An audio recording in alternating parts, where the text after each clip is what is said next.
Well, you and I are living in a world today that 50 years ago would have been considered science fiction fantasy. Who, with the exception of George Orwell, would guess that we would carry our telephones with us in our pocket? And this telephone would also enable us to take pictures, to record conversations, to send notes and letters, and to watch television on it. And it would be so thin we could slip it into our pockets. Who would have thought 50 years ago that we would be here today? Backpedal a little bit to 1961. There were some people who thought that President John F. Kennedy was off his rocker when in May of 1961, before a joint session of Congress, he made the announcement that we were going to put a man on the moon. Many were enthusiastic about it, but there were some who just said, no, that's nuts. Go back even further to the 1870s. And there was a bishop in the United Brethren Church, and someone one day was talking with him about advancements in science, and they predicted that one day mankind would fly, and he said that's just utter nonsense. Everything that's ever going to be invented has already been invented. Man will not fly. That bishop's name was Milton Wright, and he had two little boys at home by the name of Orville and Wilbur, who begged to differ with their dad. As knowledge has increased over the years, with the advent of all of these innovations, somewhere along the way, we have collectively lost our ability to be astounded. Nothing really surprises us that much anymore. Technology has become such a part of our lives that we really don't even notice that it's there. We're not the least bit astounded.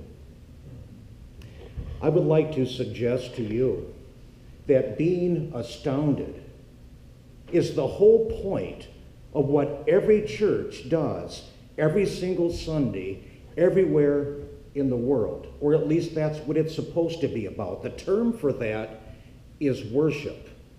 And the type of worship that I'm talking about is at its very core about being astounded. It is jaw-dropping, knee-shaking, astounded. Not astounded by me, that could never happen, but astounded by God. The point of worship is that you and I approach a holy God, and that our reaction to this holy God falls somewhere between being blown away in pure ecstasy. That is, by definition, that's worship. And that is supposed to be the experience that you and I have of God. Now, granted, those of us who come from Lutheran and Reformed backgrounds, we don't take it quite that far. We know that there is a proper way to behave in church, and it doesn't involve getting overly excited. And many of us over the years have done a pretty good job of maintaining that particular standard. I remember in my church in New Jersey, there was a man, he was our Christian ed director. He told me on a couple of different times, he said to me, he says, "My son finds your sermons tedious." I said, "Well, thank you for your candor. You have a nice week too." Now, let me say here at the outset that in no way am I suggesting that we change our style, all right? The staff of St. Paul meets pretty regularly. The worship committee of St. Paul meets pretty regularly. And I can tell you, please rest assured, there are no initiatives on the table for us to go from being St. Paul United Church of Christ into St. Paul's Church of Holy Rollers. That's not going to happen. Don't worry about that. We're not going to start doing healings up front. No tearful testimonies. And the executive board and I are not going to start wearing white suits. That's because we've already priced them and they're too expensive for us. As mainline Protestants, we find a certain beauty in the restrained dignity of our particular style of worship. And we're not going to throw that away. But the question that is before us this morning is this: might there be something missing? Might there be something missing in this relationship that you and I have with our God? I've said before that if God makes you yawn, then something's wrong. Jesus went up on a mountaintop and he took along Peter, James, and John with him. This is a familiar scenario to all of us, and you've seen it before. But today we pick up in verse 29, and it says, "While he was praying, the appearance of his face changed, and his clothes became dazzling white." Now think about that. If that in itself weren't enough, here's what else makes it quite extraordinary. Moses and Elijah show up. Great, except Moses had already been dead for 500 years. And Elijah had been taken up, it says, transformed bodily into heaven without ever having died. It's a wild story. 2 Kings chapter 2. Read it for yourself. So here they were, though, on the mountain talking with Jesus. Today is Transfiguration on the calendar of the church year. It is the last Sunday before we begin the Lenten season. Transfiguration is a day that many pastors would prefer to just overlook and not even preach on it because it's kind of complicated, especially talking with 21st century Westerners. I mean, what is this business with Jesus becoming dazzling white? And why did Moses and Elijah show up? Why is this even important in the first place? Let me be very clear about something. Not every Bible passage is clear. I will tell you that.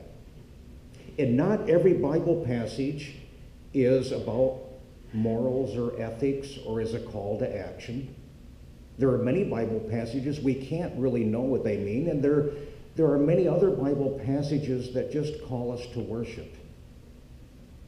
And today's text is one that does. You see, you and I, we need to have an encounter with God. We do. Before we can even hope to begin to change the world, we first must be changed on the inside.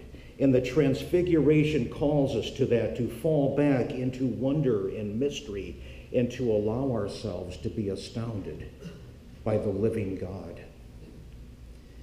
Just a moment ago, we remembered that JFK was the one who was spearheading and starting the space program in our country.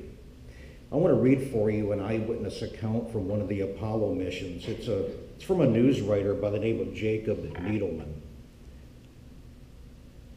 Here's what he writes, and I quote, "I was an observer at the launch of Apollo 17 in 1975. It was a night launch, and there were hundreds of cynical reporters all over the lawn, drinking beer, wisecracking, and waiting for this 35-story high rocket. The countdown came and then the launch. The first thing you see is this extraordinary orange light, which is just at the limit of what you can bear to look at. Everything is illuminated by this light. Then comes this thing slowly rising up in total silence because it takes a few seconds for the sound to come across. You hear a whoosh, boom, and it enters right into you. You can practically hear jaws dropping. The sense of wonder fills everyone in the whole place as this thing goes up and up. The first stage ignites this beautiful blue flame. It becomes like a star, but you realize there are humans on it. And there's total silence. People just get up quietly, helping each other up. They're kind. They open doors. They look at one another, speaking quietly and interestedly. These were suddenly moral people because of the sense of wonder. The experience of wonder had made them moral. Unquote. That's what true worship can do to you and to me. Worship is important because worship changes us on the inside, and we need it regularly. But first, we need to become astounded by God all over again. We need to see God as God and ourselves to be filled with a sense of wonder and awe. Verse 35, the voice of God. Then from the cloud came a voice that said, "This is my Son, my chosen. Listen to him." Right after that, Moses and Elijah go back to wherever they came from. Please don't ask me about that because I don't have a clue. And Jesus is there, just back to normal again. But Peter, James, and John, after having had this experience, they now have a sense. This is no ordinary carpenter from Nazareth. They now have the confirmation that they need that he is the Son of God. And when they go back down from the mountain, Jesus heals a boy who's been going into convulsions, and this puts an exclamation mark on that. And then the story closes with our last verse for today, verse 43. And it says, "In all were astounded at the greatness of God." That's really what the Transfiguration itself is about. And it's really what Sunday worship is supposed to be about. In some small way, and you and I can't do it perfectly because we're finite, and here we are, we're finite people talking about a God who is infinite. That in itself is more complex than quantitative methods. It is. But, in some small way, you and I, whether it's through the hymns are prayers, and listening to the solos, those are prayers, or through the scriptures, whatever the case may be, in some small way, you and I, maybe we can capture some sense of who God really is. And I'm talking about the honest to goodness, true and living God. Because that's the point of this. And when we do, it should drive us to our knees, if only for a moment. That's what this is about. May we be encountering the living God. And may we see who this God really is. And may we be astounded. Amen.